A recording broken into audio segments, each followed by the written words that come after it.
Welcome everyone to another video discussion of free answer writing program by Vajiram and Ravi. In this month of January, we are going to see GS2. For specific topic that we are going to see today are state and center and interstate relations.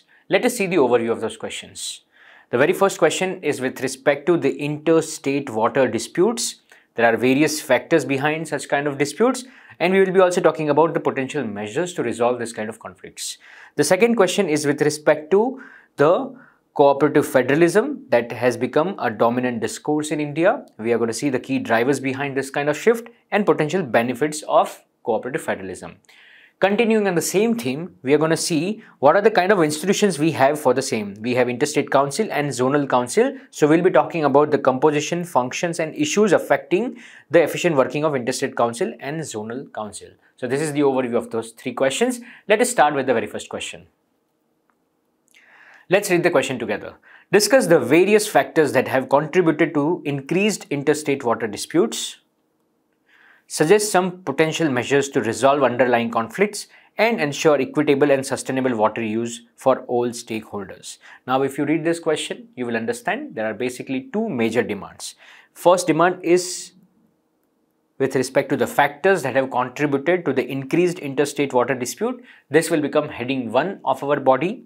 The second is the potential measures that can be taken to resolve this kind of conflict. So that will be heading 2. So if we structure the answer in the introduction, we can talk about what exactly are the interstate water, river water disputes and what is the background over here. In the body, you can give in the heading 1 the factors. In the heading 2, you can talk about measures.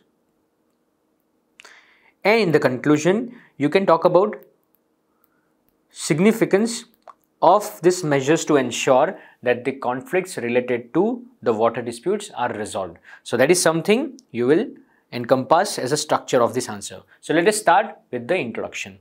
In the introduction, you can talk about what exactly interstate river water disputes we have. As we have seen that water has been a kind of a prominent conflict with respect to multiple states where they share this kind of resources, and for the same we have different kind of constitutional mechanisms also in place. We have Article 262 to resolve the same, and for the same Parliament has also passed certain legislation such as River Board Act of 1956 as well as Interstate Water Dispute Act of 1956. So we have certain legislations to ensure that this kind of issues are resolved. So that is something for the introduction. Let us move on to the body, heading 1. In heading 1, we will be talking about the factors that are contributing to the increased interstate water dispute. The very first factor you can talk about is conflicting jurisdiction. We have seen that water management rights versus interstate rights happens because the water, as in the river source, are located in the state, but the jurisdiction with respect to the interstate water disputes lies with the center. So this kind of conflicting jurisdiction delays the entire process of resolving the conflict because there is certain kind of ambiguity and dispute opportunities are there because of such kind of issues with respect to conflicting jurisdiction. Then the second is mismanaged demand. We have seen that how water as a resource have been mismanaged with respect to agriculture and other industries, and that kind of asymmetry in use and wastages leads to demand of water where the supply is limited, and that is because also of the neglect of water harvesting and that kind of mechanisms. Third is with respect to seasonal scarcity. We have seen that how water induced stress has become prominent due to climate induced challenges, and we have multiple examples. We have Marathwada water crisis as one of the prominent example of climate change impact on the water scenario. Fourth, you can talk about the ineffective resolution mechanism. We have seen that how the Articles 262, despite being establishing certain constitutional provisions, is limited because judiciary cannot intervene in that kind of disputes.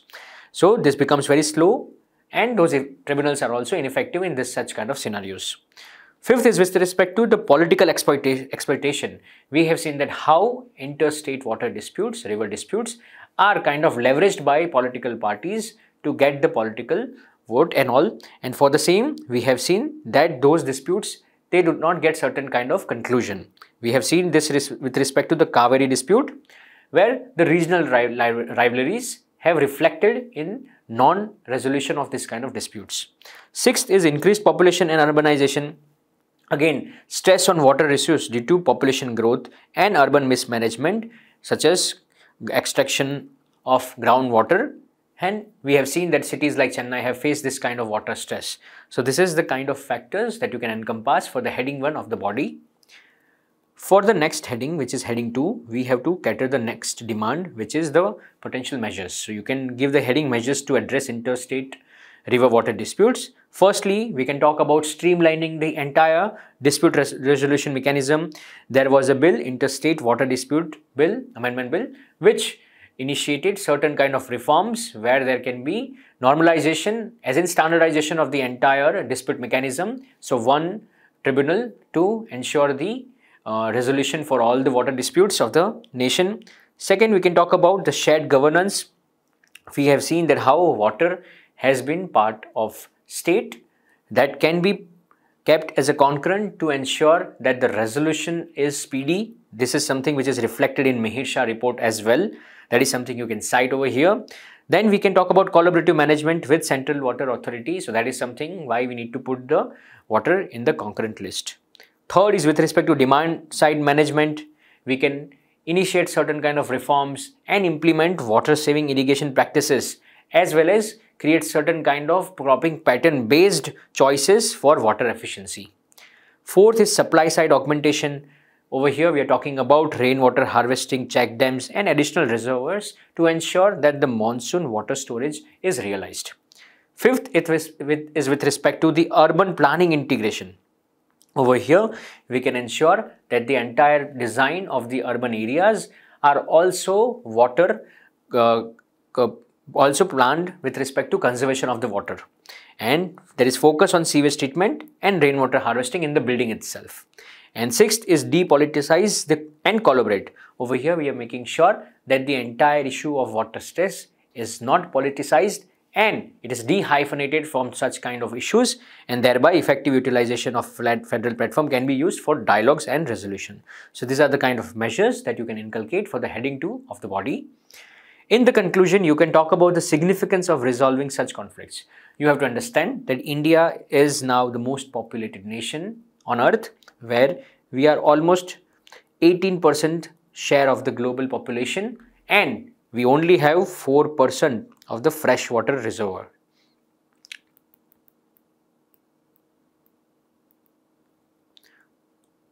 So we already are witnessing an asymmetric level of stress with respect to the water, and thereby it becomes very natural that we have to ensure that there is certain degree of collaboration and certain degree of understanding to ensure that the water as a resource is equally distributed and not wasted. And thus we have to eliminate those conflicts to resolve those kind of issues. So that is something you can talk about in the conclusion of question number 1. Let us see the model answer and understand how can we inculcate the same in our answer writing practice. Firstly, in the introduction, you can talk about the disputes, what exactly those disputes are. We have seen that how those disputes are reflected in 2 or more than 2 states. We can talk about the Article 262 provides for adjudication of such kind of disputes, and for the same Parliament has passed River Border Act, River Boards Act and Interstate River Water Disputes. In the heading 1, you can talk about the factors contributing to the increased interstate water disputes. List down the factors along with the proof points. In the heading 2, you can list down the measures along with the suggestions, and in the conclusion, you can talk about significance of making sure that we resolve this kind of disputes. So that is all for question number 1. Let us move on to question number 2. Let's read the question number 2 together. The emergence of cooperative federalism as a dominant discourse in India reflects a shift towards greater collaboration between center and the states. Discuss the key drivers of this shift and its potential benefit.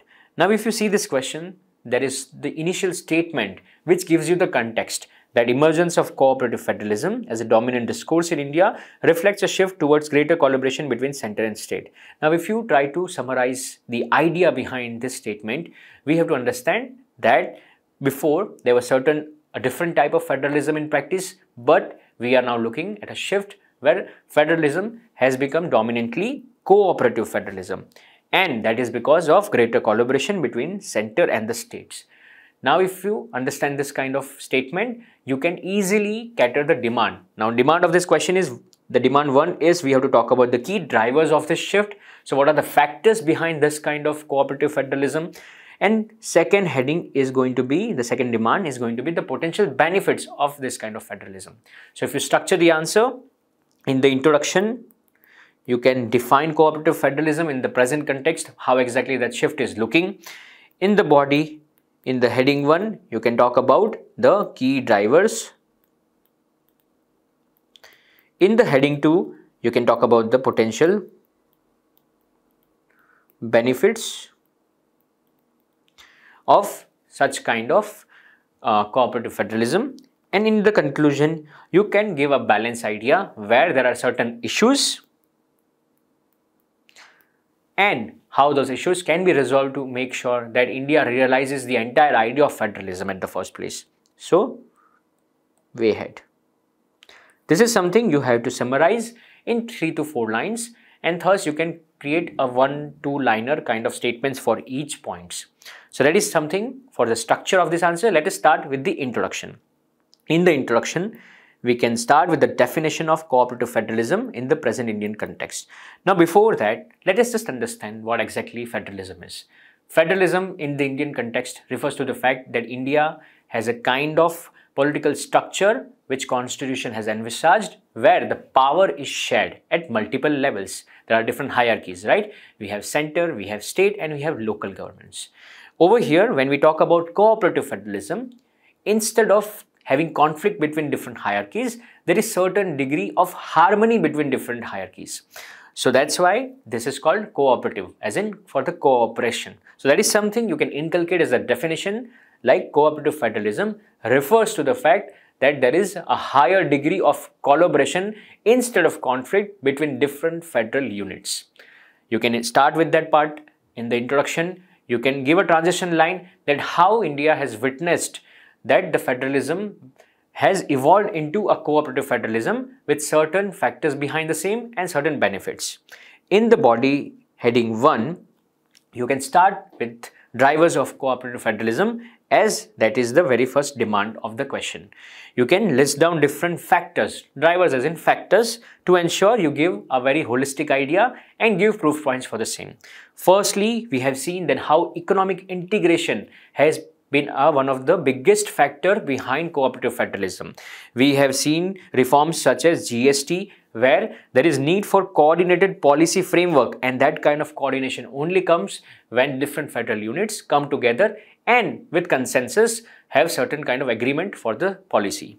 We have also seen how fiscal management has also been part of the economic integration and thus cooperative federalism. The second point you can talk about is emergence of regional powerhouses. There are certain states who are dominant with respect to the economic growth, such as Tamil Nadu, Maharashtra and Gujarat. Now, this kind of dominant voice of states definitely creates certain kind of demand for them to make certain kind of aspirations with center. So, this alters the power balance, where states also have greater stake in national policy formulation. So, emergence of regional powerhouses leads to certain kind of voice in the entire national policy, and that is definitely based on cooperative federalism. Third is with respect to the common challenges. We have seen that how multiple states as well as the center is making sure that they have unified stand against all those common challenges. Over here again we are looking at cooperation with respect to climate change, disaster management, public health, which transcends state boundaries. Over here we are looking at collaborative planning and implementation of policies to ensure efficient resource management. So that is something with respect to the common challenges. Also, the political landscape has been changing, as no single party is having absolute power. We are looking at certain kind of collaboration within the political parties, and thereby that kind of collaboration is also reflected in the nature of federalism that India is looking right now. So consensus building becomes a very crucial role, so they have to accommodate regional interest as well. Fifth, we have seen that how there has been institutional reforms, establishment of Niti Aayog, interstate council, and that kind of reforms create certain kind of pathways for constructive dialogues and joint decision making. So these are the kind of proof points that you can inculcate for the heading 1 of the body of question number 2. Let us see the heading 2, which is going to be the potential benefits of cooperative federalism. You can list down the benefits. You can start with how it leads to effective policy implementation, where specific policies are tailor-made based on the local needs and have direct impact on the citizen. Second, it improves resource allocation and utilization, as different states have different capabilities and resources. So instead of having certain degree of asymmetrical benefit, the benefits are also normalized, and thus we can see total strategic infrastructure development, and we have seen certain examples of disaster preparedness with respect to the resource utilization. The third benefit is enhanced innovation and competition. Over here we can understand the same, how different states have established best practices, good practices with respect to implementation or ideation of certain policies. Those ideation and implementation can act as best policy for certain different states. Also center and vice versa for the states, those learnings can help to recreate certain kind of framework. So that is something with respect to enhance innovation and competition. Fourth is strengthened national unity.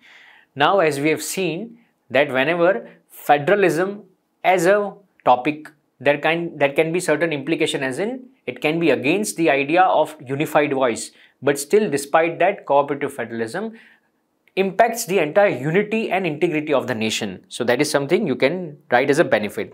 And lastly, you can talk about resilience to challenges. Whenever there is any degree of collaboration, you have to understand the system, instead of becoming fragile, it becomes robust in nature. So that handles complex challenges. So we have also seen how resource utilization can be implemented to handle this kind of complex challenges, and national resource with local knowledge, as in best practices and local understanding, can give certain degree of resilience. So we have seen how in COVID-19 pandemic, adaptability and this kind of challenge were handled in a facile way. So that is all for heading 2 of question number 2's body. Let us see the conclusion of this question. So we can briefly talk about this issue and then way forward. You can talk about that despite this kind of transition towards cooperative federalism, we have seen issues such as trust deficit between state and center. We have also seen certain conflicts, mostly historical in nature, such as water disputes. Apart from water disputes, there are also certain boundary kind of disputes between different states. So those conflicts, those trust deficits kind of hinders the entire idea of cooperative federalism. So going ahead, we must make sure that conflicts are resolved through consensus and making sure all the stakeholders are in place. And also we have to talk about how collaboration should be the key idea with respect to the idea of federalism for the Indian context. So that is all for question number 2. Let us see the model answer and understand how can we inculcate the same in our answer writing practice.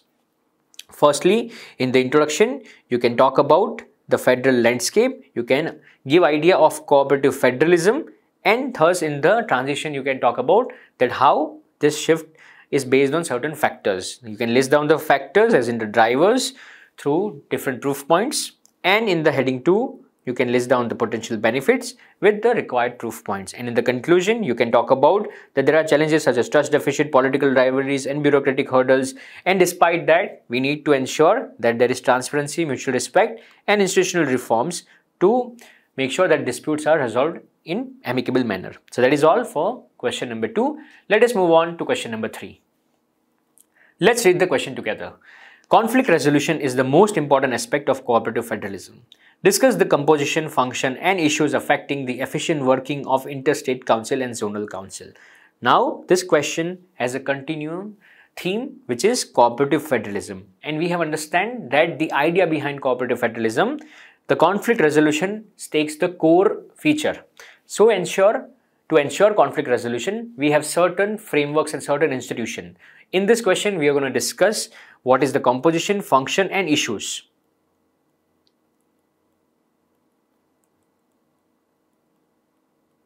For interstate council and zonal council. To make your structure of the answer even more efficient with respect to passing on the information, you can put the entire body in a tabular manner where you have 3 parameters. First parameter, you can talk about this kind of features that we have to encompass, as in the origin, composition, functions and issues. In the second row, you can talk about interstate council and have a comparative analysis with the zonal council in the body itself. So that is something for the body you can envisage and provide the entire information in a presentable way.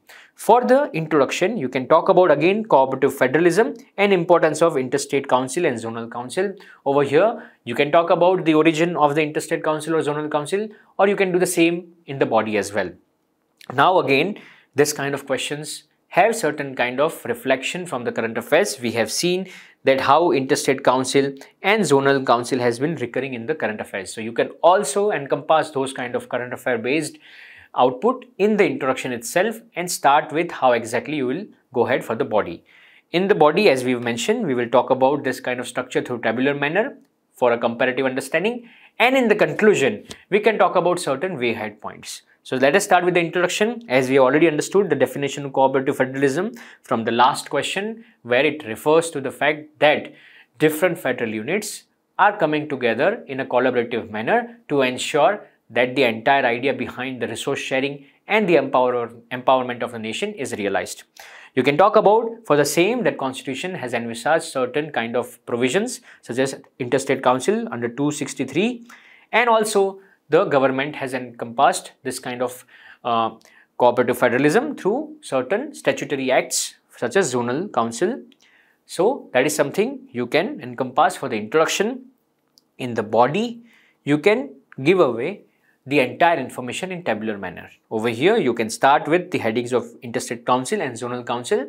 The very first parameter, if you have not mentioned in the introduction, you can start over here as the origin. You can talk about that how the interstate council is a constitutional body envisaged under 263 article, whereas the zonal council are statutory body established by State Reorganization Act of 1956. The composition, which is the direct demand over here, we can talk about that how it is chaired by the Prime Minister and comprises all Chief Minister and Union Cabinet Ministers.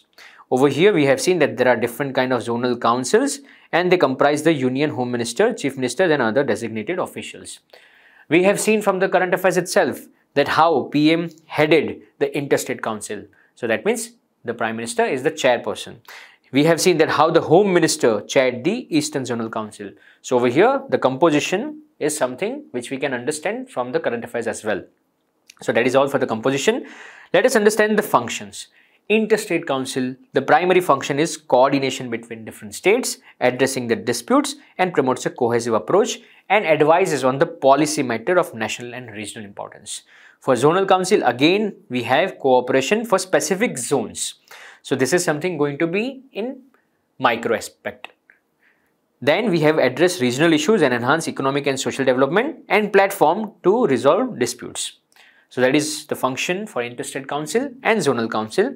With respect to the issues affecting the efficiency of the interstate council and zonal council, you can talk about that with respect to interstate council, the meetings are infrequent. They have advisory in nature, as in whatever recommendation they provide, they are not mandatorily implemented, and there are certain political consideration, as in it is definitely having certain kind of influence of the political parties. So that is something for interstate council. With respect to zonal council, you can talk about that how there is asymmetric participation within the clusters. Then again, we have limited enforcement power, which is again like an advisory in nature. And lastly, we have seen that how there are resource constraints with respect to the implementation of the recommendation of zonal council. At the same time, we have also resource constraint with respect to the entire ideation process, where zonal councils, this meetings and all that can be also initiated. So we have seen that all the three aspects, composition, functions and issues, are provided in this answer through the tabular form and in a comparative manner. So that is all for the body of this question.